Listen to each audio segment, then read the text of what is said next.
This is my review of the Rotel RMB 1585. First, I want to go over the build quality. It's very, very big and beefy, and it's made to last. I can tell this will last forever. It's about 100 pounds, so it's very, very heavy. The fans in the back, it never kicked on, even though I had it very loud, so I didn't hear any audible noise or fan noise coming from the amp itself. The look of it I love too. It's very industrial looking, and I feel like it gives you that look that you're looking for in terms of something that's going to look very polarizing and very, like, when you look at this amp, you can tell it's going to give you a lot of power. It looks like a powerful amp, and that's exactly what it gives you.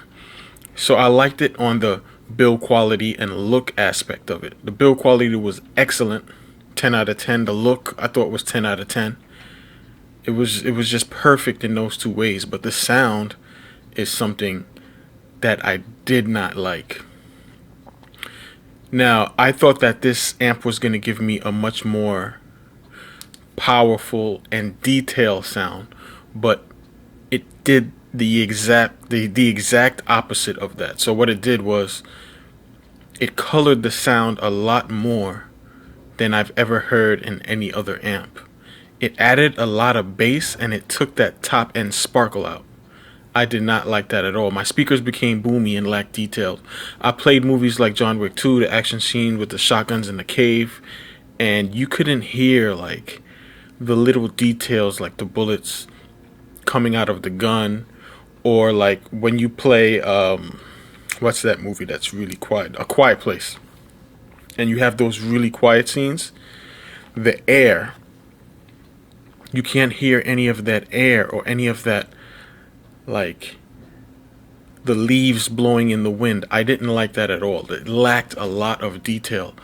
And even though this amp is powerful and I know it's built to last and everything else about it I like, and I'm pretty sure that an EQ can fix all of this, but it's not something that I'm willing to deal with. I'm not going to get an EQ to EQ an amp to my liking. I want to buy an amp that's out of the box, directly, through direct input, exactly what I want to hear. So luckily I bought this amp used, and I told the guy that I'd give him $100 back because I didn't like the sound. And even though he said there was no refund because it's 100% working, and I went to his house and it worked perfectly, he said he'll accept it, and I gave it back to him. And I said, hey, you can keep $100, because I stayed with the amp for about 2 weeks, and every single day I'd listen to music and movies, and it was lacking a lot of detail, and I could not stand that.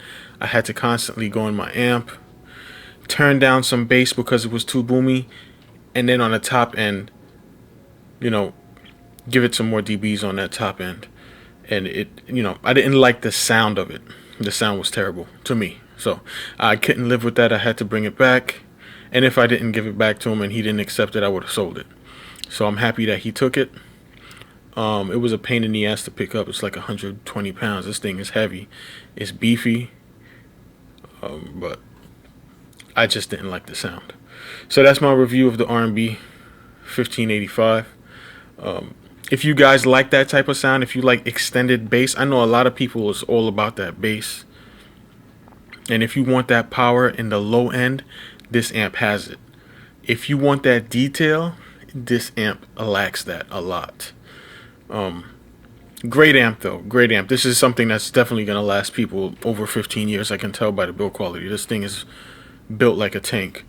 But in terms of sound, which is the most important part to me on any amp, it just wasn't hitting that spot. So had to bring it back. I'm very disappointed, but that's what it is. That's the life of an audiophile. You can't just read reviews. You got to take it home, and everybody has their own personal preference. Reviews mean nothing until you take it home, test it out in your own house. So yep, that's my review.